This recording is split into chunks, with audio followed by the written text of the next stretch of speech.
राधे राधे। कैसे हैं आप सब। आज हम कार्तिक मास महात्म्य अध्याय 28 और 29 का श्रवण करेंगे। कार्तिक मास महात्म्य अध्याय 28। पढ़े सुने जो प्रेम से वह हो जाए शुद्ध स्वरूप। यह 28वां अध्याय कार्तिक कथा अनूप। धर्मदत्त ने पूछा, मैंने सुना है कि जय और विजय भी भगवान विष्णु के द्वारपाल हैं। उन्होंने पूर्व जन्म में ऐसा कौन सा पुण्य किया था जिससे वे भगवान के समान रूप धारण करके वैकुंठ धाम के द्वारपाल हुए। दोनों पार्षदों ने कहा, ब्राह्मण पूर्व काल में तृणबिंदु की कन्या देवहूति के घर में महर्षि कदर्म की दृष्टि मास से 2 पुत्र उत्पन्न हुए। उनमें से बड़े का नाम जय और छोटे का नाम विजय हुआ। पीछे उसे देवहूति के गर्भ से योग धर्म के जानने वाले भगवान कपिल उत्पन्न हुए। जय और विजय सदा भगवान की भक्ति में तत्पर रहते थे। वे नित्य अष्टाक्षर मंत्र का जप और वैष्णव व्रतों का पालन करते थे। एक समय राजा मरुत ने उन दोनों को अपने यज्ञ में बुलाया। वहां जय ब्रह्मा बनाए गए और विजय आचार्य। उन्होंने यज्ञ की संपूर्ण विधि पूर्ण की। यज्ञ के अंत में अभ्रत स्थान के पश्चात राजा मरुत ने उन दोनों को बहुत धन दिया। धन लेकर दोनों भाई अपने आश्रम पर गए। वहां उस धन का विभाग करते समय दोनों में परस्पर लाग डांट पैदा हो गई। जय ने कहा, इस धन को बराबर बांट लिया जाए। विजय ने कहा था, नहीं, जिसको जो मिला है वह उसी के पास रहे। तब जय ने क्रोध में आकर लोभी विजय को शाप दिया, तुम ग्रहण करके देते नहीं हो, इसलिए ग्राहा अर्थात मगरमच्छ हो जाओ। जय के शाप को सुनकर विजय ने भी शाप दिया, तुमने मद से भ्रांत होकर शापो दिया है, इसलिए तुम मातंग अर्थात हाथी की योनि में जाओ। तत्पश्चात उन्होंने भगवान से शाप निवृत्ति के लिए प्रार्थना की। श्री भगवान ने कहा, तुम मेरे भक्त हो, तुम्हारा वचन कभी असत्य नहीं होगा। तुम दोनों अपने ही दिए हुए इन शापों को भोगकर फिर से मेरे धाम को प्राप्त होगे। ऐसा कहकर भगवान विष्णु अंतर्धान हो गए। तदंतर वे दोनों गंड नदी के तट पर ग्रहा और गज हो गए। उस योनि में भी उन्हें पूर्व जन्म का स्मरण बना रहा और वे भगवान विष्णु के व्रत में तत्पर रहे। किसी समय वे गजराज कार्तिक मास में स्नान के लिए गंड नदी गया तो उस समय ग्रहा ने शाप के हेतु को स्मरण करते हुए उस गज को पकड़ लिया। ग्रहा से पकड़े जाने पर गजराज ने भगवान रमानाथ का स्मरण किया। तभी भगवान विष्णु शंख चक्र और गदा धारण किए वहां प्रकट हो गए।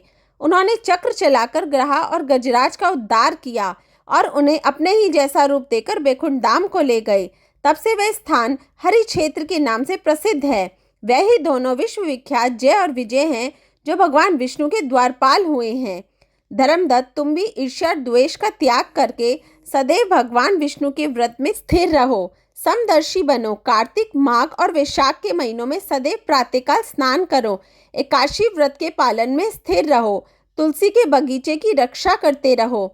ऐसा करने से तुम भी शरीर का अंत होने पर भगवान विष्णु के परम पद को प्राप्त होगे।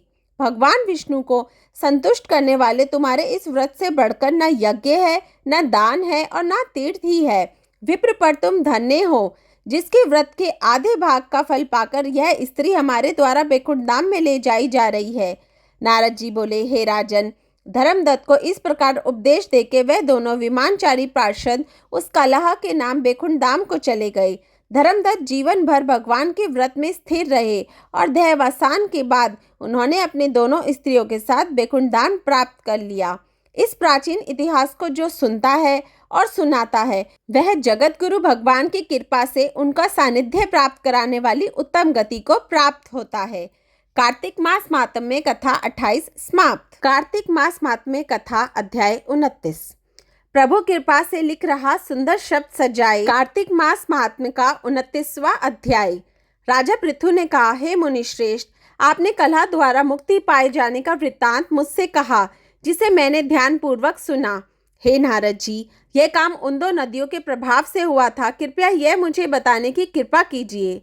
नारद जी बोले, हे राजन, कृष्णा नदी साक्षात भगवान श्री कृष्ण महाराज का शरीर और वेणी नामक नदी भगवान शंकर का शरीर है। उन दोनों नदियों के संगम का महात्म्य श्री ब्रह्मा जी भी वर्णन करने में समर्थ नहीं है। फिर भी चूंकि आपने पूछा है, इसलिए आपको उनकी उत्पत्ति का वृत्तांत सुनाता हूँ। ध्यान पूर्वक सुनो। चक्षासु मनवंतर के आरंभ में ब्रह्मा जी ने सह पर्वत के शिखर पर यज्ञ करने का निश्चय किया। यह भगवान विष्णु, भगवान शंकर तथा समस्त देवताओं सहित यज्ञ की सामग्री लेकर उस पर्वत के शिखर पर गए। महर्षि भृगु आदि ऋषियों ने ब्रह्म मुहूर्त में उन्हें दीक्षा देने का विचार किया। तत्पश्चात भगवान विष्णु ने ब्रह्मा जी की भार्या त्वरा को बुलावाया। वह बड़ी धीमी गति से आ रही थी। इसी बीच में भृगु जी ने भगवान विष्णु से पूछा, हे प्रभु, आपने त्वरा को शीघ्रता से बुलाया था, वह क्यों नहीं आई? ब्रह्म मुहूर्त निकला जा रहा है। इस पर भगवान विष्णु बोले, यदि त्वरा यथा समय यहाँ नहीं आती तो आप गायत्री को ही स्त्री मानकर दीक्षा विधान कर दीजिएगा। क्या गायत्री पुण्य कर्म में ब्रह्मा जी की स्त्री नहीं हो सकती? नारद जी ने कहा, हे राजन, भगवान विष्णु की इस बात का समर्थन भगवान शंकर जी ने भी किया। यह बात सुनकर भृगु ने गायत्री को ही ब्रह्मा जी की दाईं ओर बिठाकर दीक्षा विधान आरंभ कर दिया। जिस समय ऋषि मंडल गायत्री को दीक्षा देने लगा, उसी समय त्वरा भी यज्ञ मंडल में आ पहुंची। ब्रह्मा जी की दाईं ओर गायत्री को बैठा देखकर ईर्ष्या से कुपित होकर त्वरा बोली, जहाँ अपूज्यों की पूजा और पूज्यों की अप्रतिष्ठा होती है, वहां पर दुर्भिक्ष, मृत्यु तथा भय तीनों अवश्य हुआ करते हैं। यह गायत्री ब्रह्मा जी की दाईं ओर मेरे स्थान पर विराजमान हुई है, इसलिए यह अदृश्य बहने वाली नदी होगी। आप सभी देवताओं ने बिना विचारे इसे मेरे स्थान पर बिठाया है, इसलिए आप सभी जड़ रूप नदियां होंगे। नारद जी राजा पृथु से बोले, हे राजन, इस प्रकार त्वरा के शाप को सुनकर गायत्री क्रोध से आग बबूला होकर अपने होठ चबाने लगी। देवताओं के मना करने पर भी उसने उठकर त्वरा को शाप दे दिया। गायत्री बोली, त्वरा, जिस प्रकार ब्रह्मा जी तुम्हारे पति हैं, उसी प्रकार मेरे भी पति हैं। तुमने व्यर्थ ही शाप दे दिया है, इसलिए तुम भी नदी हो जाओ। तब देवताओं में खलबली मच गई। सभी देवता त्वरा को साष्टांग प्रणाम करके बोले, हे देवी, तुमने ब्रह्मा आदि समस्त देवताओं को जो शाप दिया है वह उचित नहीं है, क्योंकि यदि हम सब जड़ रूप नदियां हो जाएंगे तो फिर निश्चय ही ये तीनों लोग नहीं बच पाएंगे। चूंकि यह शाप तुमने बिना विचार किए दिया है, इसलिए यह शाप तुम वापिस ले लो। त्वरा बोली, हे देवगण, आपके द्वारा यज्ञ में आरंभ में गणेश पूजन न किए जाने के कारण यह विघ्न उत्पन्न हुआ है।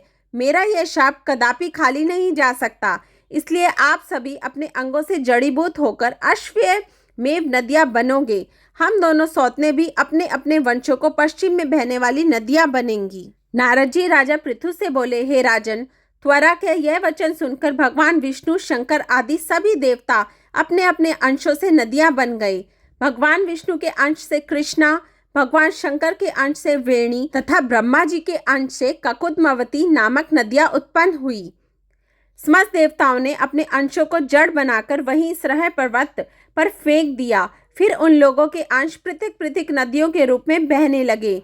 देवताओं के अंशों से सहस्त्रों की संख्या में पश्चिम की ओर बहने वाली नदियां उत्पन्न हुई। गायत्री और त्वरा दोनों पश्चिम की ओर बहने वाली नदियां होकर एक स्थान बहने लगी। उन दोनों का नाम सावित्री पड़ा। ब्रह्मा जी ने यज्ञ स्थान पर भगवान विष्णु तथा भगवान शंकर की स्थापना करी। दोनों देवता महाबल तथा अतिबल के नाम से प्रसिद्ध हुए। हे राजन, कृष्णा और वेणी नदी की उत्पत्ति का यह वर्णन जो भी मनुष्य सुनेगा या सुनाएगा, उसे नदियों के दर्शन और स्नान का फल प्राप्त होगा। कार्तिक मास की कथा अध्याय 29 समाप्त। राधे राधे।